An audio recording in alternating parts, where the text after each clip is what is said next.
This video explains what happens during a hip replacement surgery.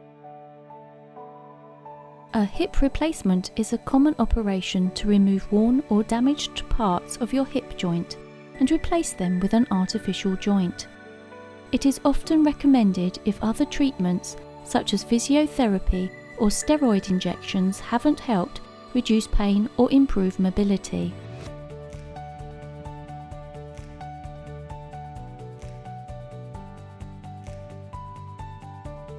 Your hip is the joint between the thigh bone or femur and the pelvis. The pelvis contains three bones called ilium, ischium, and pubis.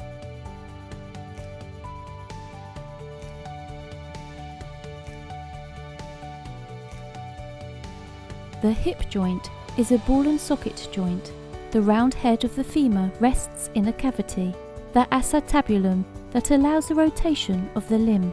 The surface of these bones is coated with smooth, slippery cartilage, also called articular cartilage, which protects and cushions your bones, allowing them to move easily next to each other. When the cartilage is worn or damaged, the bones rub against each other, causing pain and lack of mobility.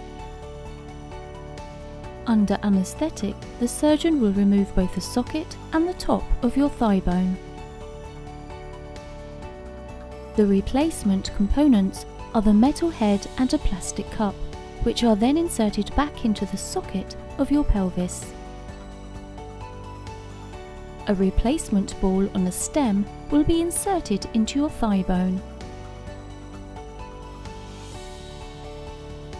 The ball is then placed into the socket, putting your hip joint back together.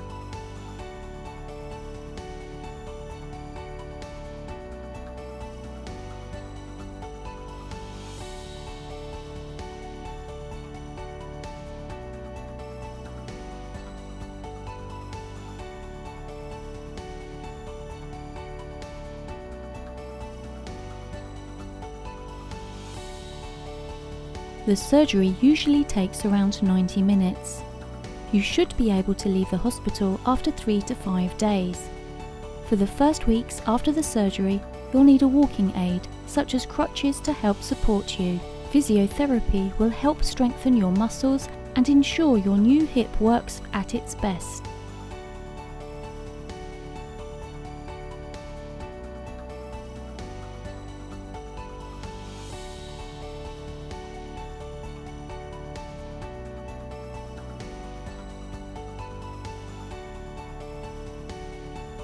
For more information, contact your local Spire hospital or visit the Spire Healthcare website.